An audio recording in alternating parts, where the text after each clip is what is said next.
Donc, bonjour Alain, merci d'avoir accepté pour notre petite interview. Alors Alain, première petite question, on sait que tu es tout de suite coach de l'équipe de France. Avant de parler de ton coaching en équipe de France en lui-même, est-ce que tu peux nous faire une rapide présentation sur ton passé de joueur? Alors là, j'ai commencé, alors c'est vrai que j'ai une carrière qui est très longue, j'ai 20 ans de haut niveau, donc j'ai commencé à 8 ans à Limoges. Je veux dire, à l'époque, mon papa il jouait à la pétanque, donc c'est un peu lui qui m'a mis à la pétanque avec Daniel Voisin, avec qui il a joué, donc, qui était un grand joueur. Puis après, je suis parti à Paris, donc j'ai joué avec Célie Hamad, j'ai joué avec Patrick Issertine, j'ai joué avec Robert Lebeau, c'est là où j'ai rencontré des grands joueurs, avec Michel Lormand, mon ami. Je veux dire, voilà, et puis je me suis retrouvé un jour en Seine-et-Marne à jouer. Alors là, je raccourcis bien sûr, parce que j'ai joué avec Nervosi, avec Mudjiridzian, dans les Hauts-de-Seine. Et puis en Seine-et-Marne, je me suis retrouvé à jouer avec Patrick Lopez et Didier Choupet, avec qui on a été champion de France, champion du monde. Et par la suite, encore avec Didier et Michel Loy, avec qui on a été de nouveau champion du monde en 94. Ton premier titre, En Alain, 85. à ce moment-là, tu étais milieu. À ce moment-là, j'étais milieu. Ouais. On a gagné à Casablanca en 1985. Alors, on a une anecdote qui est un peu bizarre, c'est que la seule partie qu'on a perdue, on a pris Fanny. Bon. Ah, d'accord. Donc, ça porte bonheur. Ah ouais. Et voilà. Donc, ton deuxième titre, Oui, le deuxième titre de champion du monde, c'était à Clermont-Ferrand en 94 avec Michel Loy et Didier. Ouais. Et là, tu étais passé pointeur en premier. Et là, j'étais passé pointeur en premier. Ouais. D'accord. Mais bon, on avait joué avec Dorini, on avait joué aussi avec pas mal de joueurs avec qui on avait fait des bons résultats. Marco Chagot, avec qui on avait été champion de France aussi en 94. Donc on s'est retrouvé sélectionné avec Michel Loy cette année-là pour les championnats du monde. Juste à parler de ton passé, Alain, quand tu parles de haut niveau, à partir de quel âge tu as commencé à jouer au haut niveau? Tu étais jeune J'ai commencé à haut niveau à l'époque, disons dans les Hauts-de-Seine, hein, quand j'avais déjà fait en 78, si ma mémoire est bonne, parce que j'ai été déjà champion de France FGT Honneur, avec Amat et Célie à l'époque, et avec Vincent Nervosi et Charles Mudjiridzian, on avait déjà, en 78, on était déjà en quart de finale des championnats de France, donc j'ai fait quelques années au niveau, jusqu'en 95, où j'ai fait mon dernier championnat du monde, on était champion du monde, et j'avais dit que j'arrêtais, donc j'ai arrêté en faisant le troisième, et c'est comme ça qu'après, je suis venu à m'occuper des équipes de France. Pourquoi tu as arrêté, Alain? Parce que j'en avais marre de courir la route. Hein. Et c'était la vie de famille un peu. Oh là là, oui, la vie de famille qui m'a coûté un divorce d'ailleurs. Ouais. Ça, c'est un peu aussi le problème du sport de haut niveau. Ouais, c'est qu'on est tout le temps sur la route. Et donc j'ai arrêté pendant 3 ans. Et puis Michel Aubert, à l'époque, le patron de la DTN, m'a dit Alain, ça ne t'intéresserait pas de revenir pour faire le coach. Et puis voilà, et puis de là c'est reparti avec Victor Nataf et maintenant Jean-Yves Perronnet. De faire le coach de l'équipe de France. Voilà, donc j'ai fait les féminines. Enfin, au départ j'ai fait les garçons, après j'ai fait les féminines, et puis après j'ai repris les garçons. Qu'est-ce qu'il faut pour être coach, Alain? Équipe de France, il t'a fallu des diplômes? Moi j'ai un diplôme d'entraîneur, un diplôme d'État, donc d'entraîneur national. Et puis tu avais ton statut de joueur de haut niveau? J'ai mon statut de joueur de haut niveau qui me permet de comprendre un peu comment fonctionne le joueur de haut niveau, surtout les besoins qu'ils ont. Ce qui est important, je ne vais pas leur apprendre à jouer, techniquement ils sont très forts, mais c'est surtout pendant les parties, pas trop, je fais que confirmer un peu leurs décisions, des fois j'apporte un peu, mais bon, on a tellement de complicité, surtout avec Henri, Philippe, enfin les deux Philippe et Dylan, que ça, par les gestes, des fois on n'a pas besoin de parler, comme il y en a certains qui parlent des fois pour ne rien dire. Comment on gère un championnat du monde, par exemple, avec tes joueurs? Vous vous retrouvez pour briefer, débriefer, les soirs, tu essaies de... C'est surtout ce qui est compliqué dans un championnat du monde, c'est les temps morts. Hein. Alors nous, on est des grands habitués des cartes, donc les temps morts, on les gère en jouant aux cartes, au rami. Vous jouez au rami? Ouais, c'est souvent qu'ils me tannent, mais bon, de temps en temps, je les tanne aussi. Ouais. Donc voilà, on décompresse, on parle pas trop des parties quand ça a été, on parle des coups, des fois on discute de quelques coups, mais voilà, on essaye d'effacer tout ça. Pétanque, c'est c'est-à-dire il faut on essaie d'évacuer un petit peu pour relâcher la pression, etc. C'est surtout ça qui est important. Ouais. Alors dis-moi, Alain, un petit peu quels critères tu utilises pour sélectionner tes joueurs? ou tes joueuses? Disons qu'on a un comité de sélection, je ne suis pas le seul. Moi, je suis le coach, mais bon, on a Jean-Yves Perronnet qui est DTN, on a Laurent Morillon et on a Michel Poggi qui est vice-président de la fédération, qui fait partie du pôle de sélection. Donc on sélectionne déjà par les résultats que les garçons ont fait. Bon, depuis quelques années, on a un groupe déjà qui est formé. On en intègre tous les ans et après, on a en fonction des résultats, comme ça va se passer en 2019, on a un pôle de joueurs qu'on va sélectionner en début d'année et qui va nous permettre d'en tirer 4 joueurs pour faire les championnats d'Europe. En dehors des championnats, là, est-ce que vous vous retrouvez? En dehors des grosses compétitions? En dehors des grosses compétitions, où on se retrouve, c'est surtout sur les nationaux, où on forme des équipes qui nous intéressent pour justement... Donc toi, tu vas les superviser en nationaux? De temps en temps, c'est soit moi, ou alors Laurent, ou Michel, ou Jean-Yves, ou alors d'autres éducateurs qui ne connaissent pas du tout, qui sont là pour voir un peu le comportement, comment ils se tiennent, parce qu'il n'y a pas que le résultat qui rentre en ligne de compte, il y a aussi le critère important, c'est la tenue du joueur, avant, pendant, après, qui doit être un joueur de haut niveau, doit être exemplaire. Bon, de temps en temps, je comprends qu'il y ait des entorses, parce que bon, ils sont un peu agacés par certains joueurs ou le public, etc. Bon, mais dans l'ensemble, on n'a pas trop à se plaindre. Donc tu parlais d'un comité de sélection. Alors lorsque vous êtes en réunion, le comité de sélection, j'imagine que pour former une équipe, parce que tout le monde sait qu'il n'y a rien de plus collectif qu'une triplette à la pétanque, vos discussions, elles doivent tourner bien sûr sur l'osmose qui peut se créer entre les joueurs. Parle-nous un petit peu de ça. Oui, l'affinité, c'est important aussi. Bien sûr. Bien des fois, on va peut-être pas sélectionner spécialement un joueur parce qu'il a un gros niveau, mais quand même un bon niveau, mais par rapport peut-être plus d'affinité avec certains joueurs. Bon, ça après c'est le critère sportif, le critère c'est l'équilibre d'une équipe. Bon, et puis après on essaye de quand même récompenser des gens qui ont fait des bons résultats. Comme cette année, il y a certains joueurs qui ont fait des très bons résultats. Après, c'est pas toujours évident de faire les bons choix, quoi. C'est-à-dire on fera toujours de toute façon des déçus, mais ça on en est conscient, mais bon. Est-ce qu'il t'arrive, Alain, j'imagine que ça doit arriver, d'appeler par exemple un de tes joueurs phares, comme Henri Lacroix ou autre, personnellement, pour lui demander un peu des ressentis par rapport à telle partie, par rapport à tel joueur, par rapport à tel... Vous avez des discussions bien sûr personnelles, quoi. On va dire que c'est pas fréquent, mais ça peut. C'est la vie d'une gestion d'équipe, ça. Voilà, tel joueur, qu'est-ce que tu en penses, etc. Mais en aucun cas, il n'y en a aucun des joueurs à l'heure actuelle qui sont champions du monde qui m'ont dit il faut prendre un tel. Jamais personne. D'ailleurs, ça serait hors de question. Ouais, mais ça m'arrive. Il y a une hiérarchie ça m'arrive de les écouter sur le terrain, dans les nationaux. Ils ont vu tel ou tel joueur. Il est pas mal, tu devrais les surveiller. Voilà, ça c'est normal. Ça fait partie aussi un peu de leur travail de regarder un petit peu à droite et à gauche, c'est sûr. Ouais. Est-ce que tu peux arriver à donner des consignes à certains joueurs? Bon, je sais que techniquement, comme tu as dit, c'est surtout la Dream Team qu'on a depuis quelques années, ils sont au top techniquement. Mais est-ce qu'il peut t'arriver de dire à tel joueur, là, tu peux peut-être bosser tel truc ou... Non. Non, honnêtement, les joueurs qu'il y a à l'heure actuelle, il y en a, allez, on va dire, sur le Club France, enfin, le groupe France, il y en a 5-6 qui sont vraiment au top techniquement. Après, bon, les autres, c'est vrai qu'il y a des petites choses à travailler. Mais eux, il n'y a rien à dire. Je veux dire, voilà, alors, comme tu le sais, moi je suis un peu fan comme j'ai été coach en basket, je suis un peu fan de l'entraînement. Est-ce que toi, Alain, en tant que joueur, tu t'entraînais? Alors moi, je me suis entraîné au début de ma carrière, oui, effectivement, oui, c'est vrai. Mais après, quand je jouais, non. Alors, qu'est-ce que tu faisais en entraînement, s'il te plaît? Oh, ben moi, je faisais... Tu t'entraînais tout seul? Non, parce que moi, j'avais une école de pétanque à l'époque, donc j'en profitais pour m'entraîner avec eux. Donc on faisait des exercices, un petit peu comme on fait, en ce moment avec vous. Et voilà, et j'ai essayé de travailler, bon déjà très bien ce que je savais faire, donc c'est parce que c'était un atout supplémentaire, parce qu'il ne faut pas travailler que ce qu'on ne sait pas faire aussi, il faut améliorer de plus en plus. Et puis voilà, mais bon, quand tu te tapes du vendredi, du vendredi au dimanche, toute la journée, quand tu arrives au bout des nationaux, en semaine, tu as envie plutôt de te reposer plutôt que de t'entraîner, quoi. C'est ce que disent un petit peu tous les joueurs à qui j'ai posé la question, tous les joueurs de haut niveau.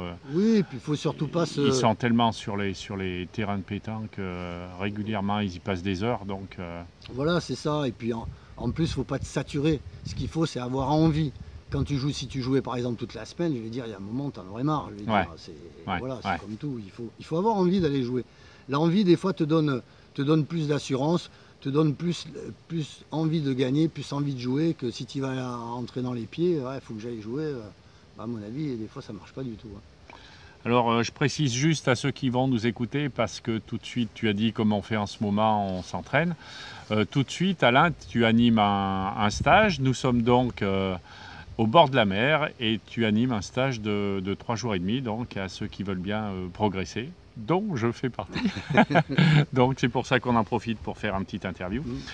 Alain, on va changer un petit peu de sujet. Maintenant, si on parle de la pétanque en général, est-ce que tu vois des gros changements qui seraient utiles sur notre sport, parce qu'on commence à voir des fois quelques dérives, au niveau... Qu'est-ce que tu penses qui serait utile? Ça, c'est un vaste sujet. C'est bien sûr que c'est un vaste sujet. Moi, je pense que, au vu de... J'espère qu'on aura les Jeux Olympiques, on aura une réponse en 2020, mais ce qui serait intéressant à l'heure actuelle, c'est qu'il y ait une tenue homogène dans les concours, qu'on ait la possibilité d'avoir un short qui soit digne de la pétanque, c'est-à-dire que ça soit un short sportif qui soit homologué par la fédération, ça serait bien. Je trouve que ça serait bien pour l'image, parce que des fois on voit des tenues un peu bizarres, alors on parle du jean, mais bon, le jean, on interdit le jean, mais je vois pas pourquoi on met le noir, le blanc, le vert, le marron, voilà, c'est interdit. Donc c'est pour ça que ça serait intéressant. Après, bon... moi, je pense qu'il serait bien peut-être un jour d'organiser pour que la pétanque, elle est quand même visible à l'heure actuelle grâce à l'équipe 21, c'est qu'il y ait un vrai championnat de France, quoi. Par exemple, 32 équipes qui tournent en France, etc. Bon, là, c'est un vaste projet, quoi. On avait eu ce sujet avec pas mal de joueurs, peut-être aussi... les nationaux, peut-être faire une sorte, pas de sélection, mais peut-être aussi augmenter les inscriptions, parce qu'on sait qu'à 5 € tout le monde participe. Enfin, il y a plein de petites choses comme ça qui font que... Justement, ce que je viens de parler, ça serait de mettre en parallèle, par rapport à un national, faire comme un peu le championnat de France de football, où il y a des montées, des descentes, et en parallèle, qui est ces 32 équipes, 36 équipes, peu importe. Et justement, ça marque des points pour monter et descendre. Donc ça serait 2 concours en l'un, mais qui permettrait justement cette motivation avec des équipes bien habillées, tenues correctes, etc. Et ça pourrait faire un truc intéressant. Bon, après, faire gagner quelques galons de respect à la pétanque, quoi, de vision. Peut-être des sponsors s'intéresseraient peut-être un petit peu plus, qui s'intéressent à l'heure actuelle, où tout le monde est en bataille là-dedans, et que le champion du monde soit abordable. Moi, c'est vrai que je trouve un peu bizarre. Moi, je joue au golf, jamais je pourrais jouer avec Tiger Woods, ou même le numéro 1 français. Bien sûr. Là, le petit joueur de pétanque qui arrive, il joue contre Quintet, et Suchot, Lacroix, Lois, n'importe qui, des grands joueurs, ils sont là, et ils sont heureux comme tout. Je veux dire, ça n'arrive jamais. Donc il faudrait un moment qu'ils soient un petit peu protégés là-dessus, et je pense que ça serait peut-être bien, je pense. Est-ce qu'il y a des mouvements à la Fédé qui vont dans ce sens, ou est-ce que tu as l'impression que ça stagne un peu, que c'est très dur à bouger, on a l'impression. Oui, non, mais bon, enfin, tu sais, moi je défends pas la fédération, moi je fais partie de la DTN. La fédération, je pense que s'ils ont envie de se défendre, ils sont assez grands pour se défendre tout seuls. Moi je pense qu'ils font du bon boulot. Alors est-ce que le boulot il est fait, est-ce qu'ils écoutent les gens? Moi je sais pas trop, hein. Moi je discute avec eux, je sais que j'ai pas de problème. Je sais que pour faire passer les messages, je sais que des fois c'est pas toujours facile. Ça faisait des années que je me battais pour avoir une équipe vétéran au championnat d'Europe, on l'aura en 2019. Maintenant je leur ai donné un projet pour la sélection, donc ça va être débattu, voilà, donc on avance, mais il faut insister. Donc c'est vrai que j'ai peut-être un petit poids parce que je les rencontre assez souvent. Mais bon, c'est pas évident non plus, on claque pas des doigts comme ça pour changer les choses. Il faut se mettre autour d'une table et c'est pas facile. T'es coach depuis combien d'années, tu disais? Voilà, ça doit faire depuis, alors si ma mémoire est bonne, depuis 2002 je crois. Donc ça fait déjà... Donne-nous un petit peu ta vision sur ton avenir personnel au sein de la pétanque. Qu'est-ce que tu aimerais? Alors mon avenir personnel... Tu étais bien dans le coaching, de toute façon, on voit que tu t'éclates. Je suis bien parce que je connais bien les garçons. Parce que tu connais bien les gars, ils t'apprécient bien. Donc je suis un garçon, je vais dire de parole, quand je dis les choses, je les dis pas de travers. Je vais dire, voilà, quand j'ai quelque chose à dire à quelqu'un... Alors ce que j'ai horreur, c'est que les gens fassent passer des messages par les réseaux sociaux, alors ça, c'est la sainte horreur. Mon téléphone, ça fait depuis 25 ans que j'ai le même numéro, donc tout le monde peut m'appeler, on discute, je suis un gars qui aime bien dialoguer, j'écoute, je vais dire, je suis tout le temps à l'écoute. Ça, c'est comme ça. Alors, mon avenir, ben, je voulais arrêter après Madagascar, j'avais déjà dit avant les championnats du monde à Jean-Yves.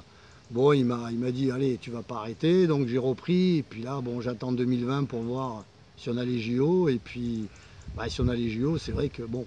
Ah ouais. Ça non, tu vas pas aller vivre à la campagne campagne et tout arrêter quand on a les JO, là. Ouais, j'espère, on verra. Bon, et je commence à me faire un peu vieux, 64 ans. On dirait un gamin. Ouais, ma maman, elle a 93 ans, ouais, ma petite maman, qui habite à Limoges. Ah ouais. Moi, je suis coucou entre-temps. Coucou. Alors elle regarde tout à la télé. Hein. Ouais, bah super. Ouais, donc voilà, alors bon, on verra. Bon, super. Maintenant, Alain, dis-nous, j'ai envie que tu me racontes, avec le passé que tu as, quand même, tu vas bien en trouver, des petites anecdotes un peu savoureuses, même en tant que joueur, en tant que coach, en tant que... Oh ben non, j'en ai une qui m'a marqué, c'était à Cournon d'Auvergne, si je me rappelle. Non, Cournon d'Auvergne, tu sais que c'est chez nous, ça? Oui, non, c'était pas Cournon d'Auvergne, il le faisait dans un petit village. Je jouais avec Christian Lagarde. Ah ouais. Je salue. Et on était à 12 à 11 dans la partie, et on tire à la gagne. Donc on était mené 12 à 11, on tire à la gagne, il avait une boule en descente. Bon, je dis à Christian, alors je me rappelle plus si c'est Christian ou moi, mais je dis à Christian, en tirant, t'as gagné. Et en tirant dans la descente, il a réussi à faire remonter la boule et pour perdre 13. En donner 13. Alors celle-là, elle m'avait un peu... celle-là, elle était un peu bizarre quand même. Ouais. Ah ouais, celle-là, je m'en souviendrai tout le temps. Ouais, voilà, sinon après, bon, allez, en dehors des boules, on rigole, c'est des trucs de fou des fois. Ouais, bah, je te vois bien avec nous quand même. Hein. Oui, voilà, non, mais bon, moi j'aime bien la convivialité, j'aime bien le partage. Voilà, bon, il y a un moment, il faut être un peu aussi sévère, hein, parce que bon, c'est comme ça. Mais bon, en règle générale, je suis assez cool. Par contre, on peut dire à ceux qui nous écoutent que tu as remis un peu le couvert, c'est-à-dire que tu recommences à jouer, Alain. Eh oui, ah, ouais, alors là, avec mes copains... Alors, regardez sur Facebook, ils gagnent des concours, Alain. Ouais, non, au club du Duc à Cimier, je rejoue avec mes copains, là, avec Jean-Pierre, avec Dédé, avec Bono. Voilà, on a une bonne bande. Et tu tires en premier. Et je fais tireur. Ouais. Mais je retrouve des bonnes sensations, je fais des bonnes parties. Bien sûr. Des fois j'en fais des moins bonnes, mais non, mais ça me fait plaisir. Je retrouve un petit peu, mais on va pas dire mes 20 ans, mais mes 41 ans quand j'ai arrêté, parce que j'ai quand même arrêté à 41 ans. Ouais, c'est jeune, dis donc, hein, c'est jeune. Hein. Ouais, mais ouais. Et le golf à fond, alors, toujours? Ah ouais, ça c'est ma passion seconde, ça. Donne-nous, mais tu parles tout doucement, donne-nous ton classement. Allez, je suis 9 de handicap. Ouais. J'étais 7, hein, et là je bouffe des points. Là, hein. Et non, mais je joue un peu moins en ce moment parce que je suis un peu en vadrouille partout, là, en rentre de tour, là. On s'est fait un peu démonter par les Asiatiques, mais bon, c'est comme d'habitude. Mais ouais, le golf, c'est vraiment un endroit sur un golf où on est tranquille, on est apaisé, il n'y a pas, personne ne va vous crier dessus. Ouais. Vous vous battez contre le parcours, moi j'aime bien les défis, donc non. Donc un adroit à la pétanque, il est adroit au golf. Hein. Ouais. C'est un peu, il y a quand même une similitude entre ces sports, hein, pour la concentration pour un coup, pour... Bah, c'est surtout autour du green, quoi. Je veux dire, le petit jeu, le putting et tout ça, voilà, ça apporte beaucoup de vision par rapport à la pétanque. Ouais. Voilà. Est-ce que tu connais des routines particulières pour un truc que tu pourrais donner pour ceux qui ont un peu le trac avant les compètes, en préparation, en machin? Alors là, c'est chacun, c'est personnel, je sais bien. Oui, mais... non, mais c'est même pas personnel. Ce qui est important, c'est de penser que la pétanque, avant tout, c'est un sport. C'est vrai que c'est un sport, mais c'est pas grave de rater une boule. Je vais dire, le public, il est là, la pression, elle est là, mais je vais dire, c'est penser à des choses. Il y a des gens plus malheureux que ça. Donc penser à des choses bien, penser à des choses moins bien, dire attends, les pauvres là, ils ont été inondés, ils ont 4 mètres de flotte, et il y a un papy qui est décédé. Est-ce que c'est plus grave que ça? C'est comme ça qu'on arrive à essayer de se vider la tête par rapport à autre chose. Relativiser un Après, petit peu voilà, l'importance de chaque coup, ouais, bien sûr. Chacun a sa méthode. Vous dire tiens, ça fait 15 jours que je suis parti, j'ai laissé ma petite femme, moi ça fait 3 semaines, ma petite femme elle me voit pas souvent non plus, donc je pense à elle, je dis tiens, de toute façon, quoi qu'il arrive, je la retrouverai. Bien sûr. Donc voilà, c'est un petit peu chacun a sa petite soupe. Hein. Bon, super. Par contre, Alain, il y a un truc qui est qui est un petit peu embêtant, là, c'est que tout de suite, ils nous attendent tous pour l'apéritif. Donc, je ne sais pas si on doit le dire, mais un stage avec Alain, c'est technique. Toute la journée, on en a bavé. Mais le soir, c'est convivialité. C'est que ça fait partie. Mais bien sûr. Ça fait partie du jeu. Alors après, on critique les clubs parce qu'il y a de l'alcool, les patatis, les concours, il y a de l'alcool. Mais le problème, il est à l'heure actuelle, c'est que les clubs, s'il n'y a pas cet argent-là qui tombe, les clubs ne peuvent pas vivre. Les subventions, il y en a de moins en moins.